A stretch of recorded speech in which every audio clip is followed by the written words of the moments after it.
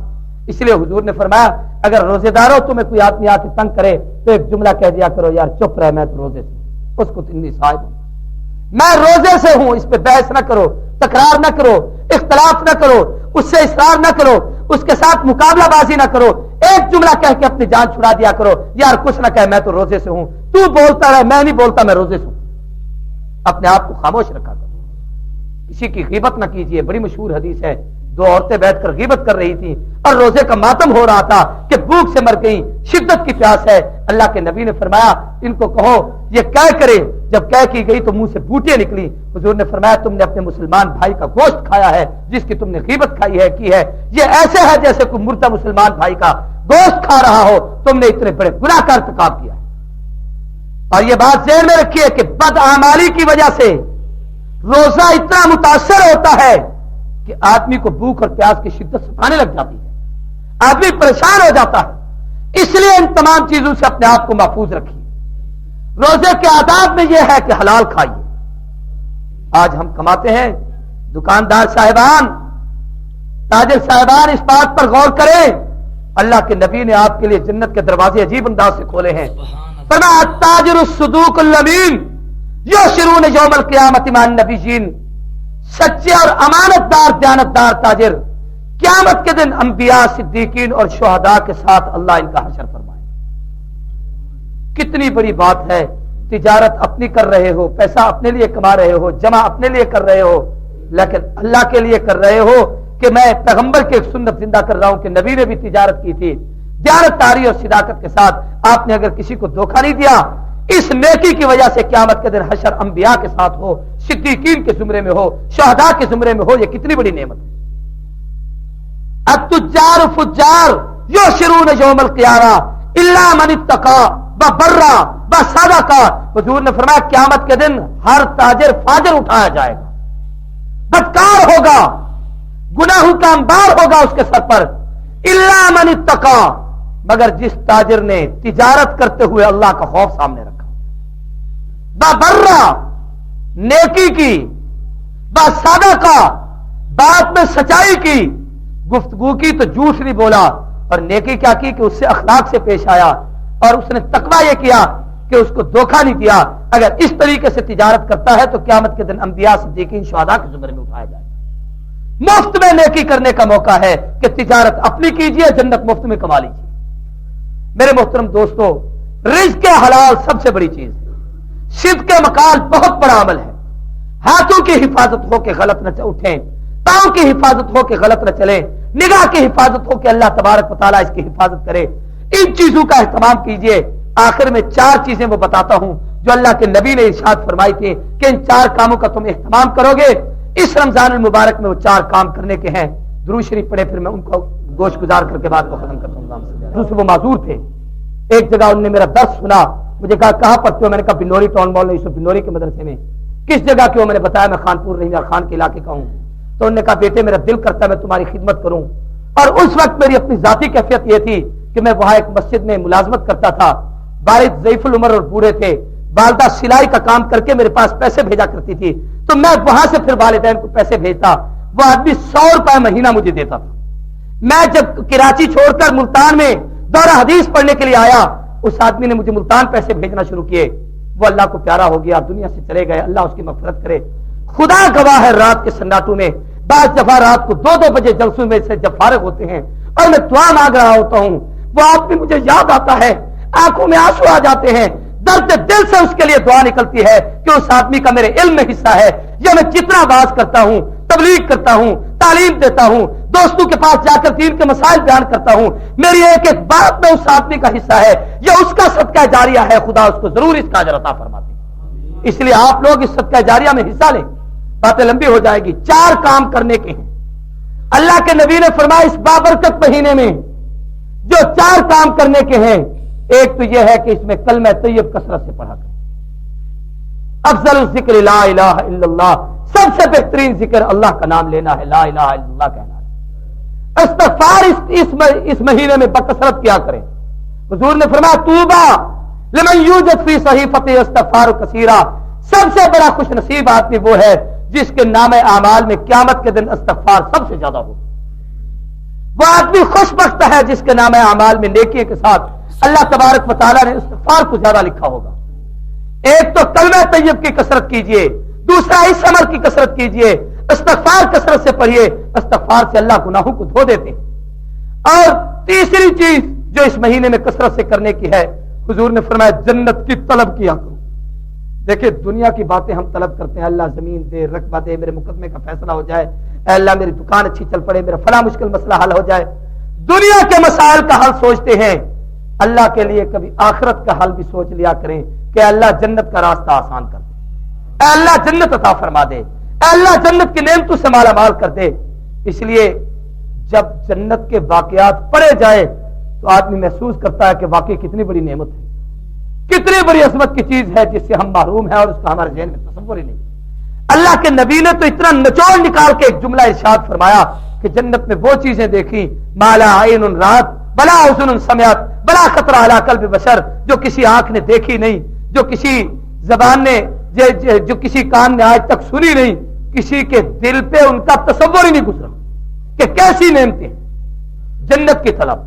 دوسرا جہنم سے پناہ مانگا کریں, اور صرف جہنم نہیں اللہ کی ہر گرفت سے پناہ مانگا کریں. عذاب قبر سے پناہ مانگیں, میدان حشر کی سختی سے پناہ مانگیں, حساب کتاب کی سختی سے پناہ مانگیں, سکرات موت سے پناہ مانگیں. حضور فرمایا کرتے تھے اللہم انی اعوذ بک من سکرات الموت, موت کے وقت جو جھٹکے لگتے ہیں اے اللہ میں اس سے بھی تجھ سے پناہ مانگتا ہوں. بڑا مشکل وقت ہوتا ہے جب کسی کو مرتے ہوئے آدمی دیکھتا ہے اور اپنی موت کا منظر آنکھوں میں آ جائے تو پتہ چل جاتا ہے.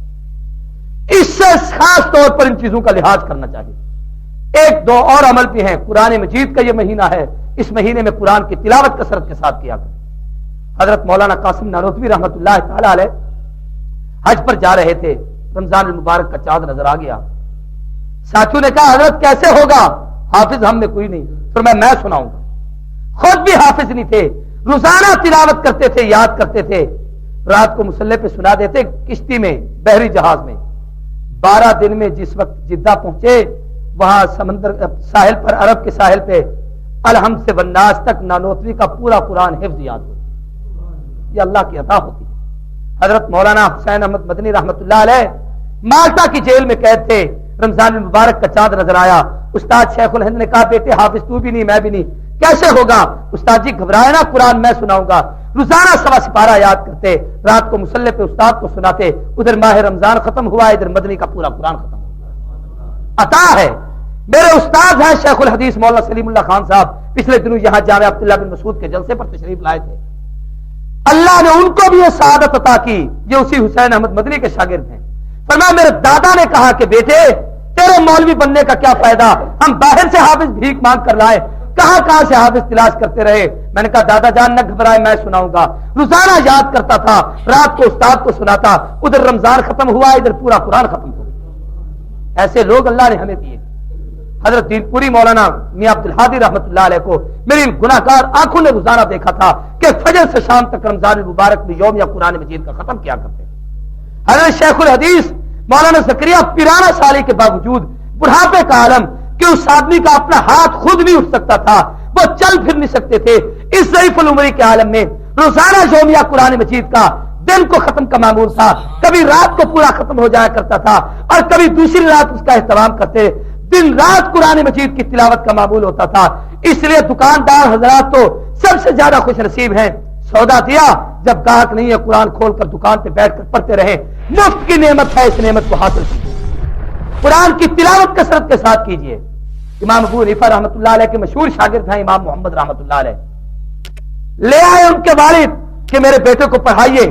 امام محمد رحمۃ اللہ علیہ ابو حنیفہ نے کہا یہ بچہ حافظ ہے؟ نے کہا جی حافظ تو نہیں. فرمایا ابو حنیفہ کی مجلس میں غیر حافظ نہیں بیٹھ سکتا، لے جاؤ بچے کو حفظ کراؤ. لے گئے. 7 دن کے بعد باپ لے آیا جی میرے بیٹے کو اب تو پڑھائیں. فرمایا میں نے کہا تھا حفظ کرا کے لے آؤ، ہفتے کے بعد پھر لائے. میں بھول نہیں گیا، تم وہی تو ہو جو پہلے لے کر آئے تھے. اس نے کہا الحمدللہ میرا بیٹا حافظ ہو گیا. روزانہ ایک منزل یاد کرتے، 7 دن میں پورا قرآن محفوظ ہو گیا. کم سن بچے تھے، ابھی داڑھی نہیں آئی تھی جس وقت امام ابو حنیفہ کے پاس پڑھنے کے لیے آئے. اور اس امام محمد نے 999 کتابیں لکھی. ایک انگریز نے ان کی کتابوں کی فہرست پڑھ کر کہا صرف ایک کتاب مبسوط علماء جانتے ہیں، اتنی ضخیم ہے جس میں لاکھوں مسائل کا استنباط کیا گیا ہے. اس کتاب کو پڑھ کر کہا انگریز نے کہ اگر چھوٹے امتی محمد کا اتنا علم ہے، نبی محمد کا علم کتنا ہوگا. یہ کہہ کے اس نے کلمہ پڑھ کے اسلام قبول کر لیا تھا. بعض جاہل اور نادان بے وقوف لوگ کہتے ہیں ابو حنیفہ کو 17 حدیثیں نہیں آتی. جب شاگردوں کے علم کا یہ عالم ہے، استاد کو خدا نے کتنا نوازا ہوگا. 4000 محدثین سے امام ابو حنیفہ نے بیٹھ کر حدیث نقل کی. جس کے حدیث کے 4000 استاد ہوں اور ایک ایک استاد سے ایک حدیث ہی یاد کرے پھر بھی 4000 حدیثیں اس کے سینے میں محفوظ. تو باتیں بڑی لمبی ہو جائیں گی. ان چیزوں کا اہتمام کیجئے. رمضان المبارک کا ایک ایک لمحہ قیمتی ہے، کسی وقت کو ضائع نہ کیجئے. اس سے متعلق جو مسائل کی ضرورت ہو ان کو دریافت کیجئے. میری عادت ہے روزانہ ظہر اور عصر کی نماز پر میں یہاں چونکہ مستقل نماز پڑھاتا ہوں تو ان پہ میں مسائل بتایا کرتا ہوں. اس لیے احباب جو اس محلے کے یا قرب و جوار کے ہیں کوشش کر کے ظہر عصر یہاں پڑھا کریں تاکہ مسائل سے واقفیت اور آگاہی ہو. وآخر دعوانا الحمدللہ رب العالمین. والصلاة والسلام على سید المرسلین. اللهم ربنا آتنا في الدنيا حسنة وفي الآخرة حسنة وقنا عذاب النار وقنا عذاب القبر وقنا عذاب الحشر وقنا عذاب